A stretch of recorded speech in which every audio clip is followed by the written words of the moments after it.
కూడా ఇంకా చాలా వరకు తగ్గుముఖం పడతాయి. ఇలాంటి చర్యలు చేపట్టాలనుకున్నా కూడా వాళ్ళందరికీ వెన్నులో వణుకు పుడుతుంది. ఎందుకంటే ఇప్పుడు ఒక పవన్ కళ్యాణ్ గారండి చాలా మంది క్రిస్టియన్ నాయకులు కూడా ఇప్పటి వరకు ఇంకా సపోర్ట్ చేయడం లేదు. ఇండియా అంటే హిందూ, ముస్లిం, క్రిస్టియన్స్ అని చెప్తారు. ఇంకా వరకు కూడా క్రిస్టియన్ నాయకులు కూడా సపోర్ట్ చేయాల్సిన అవసరం ఉంది, ముందుకు రావాల్సిన అవసరం కూడా ఉంది. చాలా మంది మరణ శిక్ష అండి, మరణ శిక్షనే, అది ఎవరైనా కానండి మరణ శిక్షనే. సో దానిపైన అయితే చాలా కోపంగా అయితే ఉన్నారు అనమాట. సో మరి ఏంటి అసలు పైనుంచి ఎలాంటి రియాక్షన్ తీసుకోవాలంటారు? పవన్ కళ్యాణ్ గారు ఏమన్నా ఐడియా కూడా బాగుంటుంది అనుకుంటారా? ఏంటి అసలు పవన్ కళ్యాణ్ గారి ఐడియా కాదండి, అంటే ఆలోచనలు ఏం లేదు. నరేంద్ర మోడీ గారు స్పష్టంగా చెప్పడం జరిగింది, వాళ్ళను మట్టిలోనే కలిపేస్తాము, వాళ్ళని హతమార్చే వరకు భారత్ అనేది నిద్రపోవడం జరగదని స్పష్టంగా చెప్పడం జరిగింది. అంటే ఇప్పుడు పవన్ కళ్యాణ్ గారు కూడా సనాతనం అది సో ఇక్కడ చనిపోయిన వాళ్ళు హిందువులు పర్టికులర్ గా పవన్ కళ్యాణ్ గారు కూడా ఇన్వాల్వ్ అయ్యి వాళ్ళతో ఏదన్నా మోడీ గారితో ఫ్రెండ్షిప్ ఉంది కాబట్టి సో ఆయన ఏదన్నా ఐడియాలజీ మీద వెళ్తే బాగుంటుంది అనుకుంటున్నారా?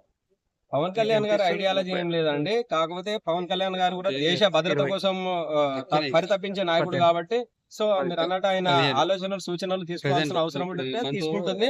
సో ఫైనల్ గా ఏంటంటే ఆర్మీ అక్కడ ఉన్న ఆర్మీ సూచనలు ఎక్కువగా తీసుకోవాల్సిన అవసరం ఉంటుంది. ఎందుకంటే ఇప్పుడు దేశ బార్డర్ లో ఆర్మీ పనిచేస్తుంది అంటే అక్కడ ఉన్న వాళ్లకు ఏ విధంగా కన్వీనియంట్ గా ఉంటుందో వాళ్ళ సూచనలు మెయిన్ గా ఆర్మీ చీఫ్, ఆర్మీ ముఖ్య నాయకులు ఉంటారు కదా, వాళ్ళ సజెషన్స్ అయితే ఎక్కువ తీసుకుంటారని నేను అనుకుంటున్నాను.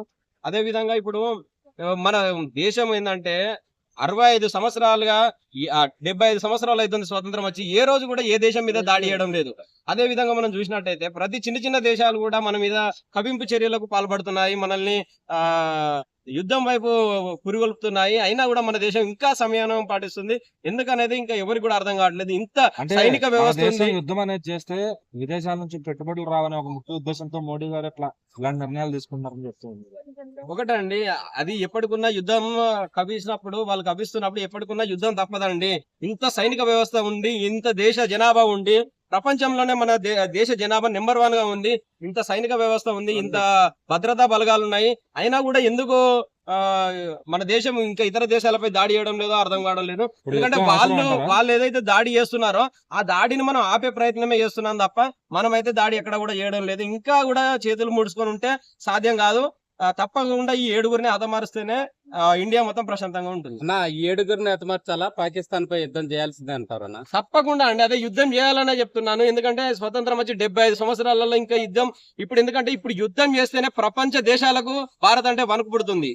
అంతే తప్ప ఇలా మళ్ళీ వాళ్ళు యుద్ధం చేయడం మనం ఆపడం ఇవన్నీ చిల్లర వ్యవస్థ ఉంటుంది.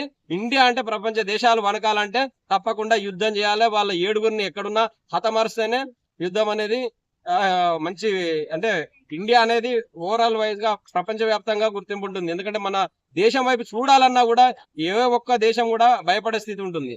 అన్న అడుక్కోని కంటున్నా పాకిస్తాన్కి ఎందుకన్నా బుద్ధి రావట్లేదు ఇక్కడ కూడా?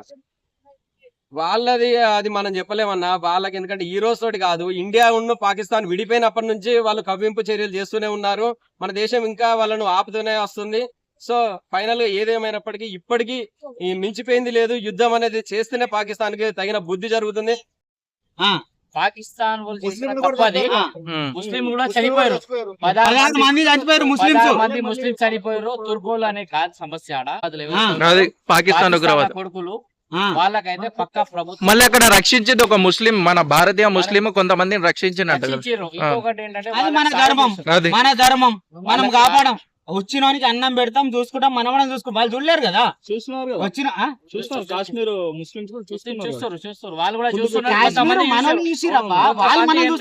పాకిస్తాన్ వాళ్ళు మనం చూస్తలేరు కదా. నేను అనేది అర్థం కాలేదు. ఇండియా వాళ్ళకి మన వాళ్ళకి కాశ్మీర్ ముస్లిమ్స్ ఎంతో మంది అక్కడి నుంచి పాకిస్తాన్ వెళ్ళి ఉంటారు. అది క్యాస్ట్ అనేది ఆడ ఉగ్రవాదులకి క్యాస్ట్ అనేది లేదు.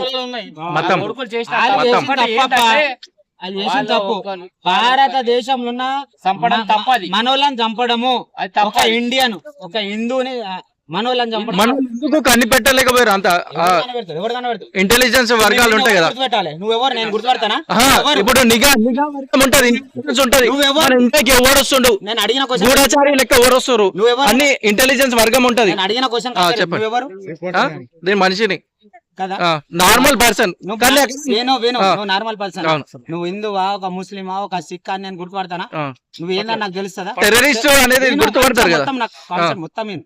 నువ్వు ఎవరైనా తెలియదు నువ్వు అడుగుతున్నావు నీకు చెప్తున్నా నేను నువ్వేనా నాకు తెలియదు నేను ఎవరో నీకు తెలియదు వచ్చిన కాన్సెప్ట్ వచ్చినాక ఒక సందర్భంలో మనం మాట్లాడుతున్నాం మనం ఏందో మనం చెప్పుకుంటున్నాం కానీ నువ్వేమైనా నాకు తెలియదు కదా దానికి మనం గుర్తుపట్టలేము అది క్వశ్చన్ కాదు దానికి ఆన్సర్ కానీ బార్డర్ దగ్గర అవన్నీ చెక్ చేస్తారు కదా ఆధార్ కార్డ్ ఏంది ఓటర్ ఐడి ఏంది అన్ని చెక్ చేసి నిఘా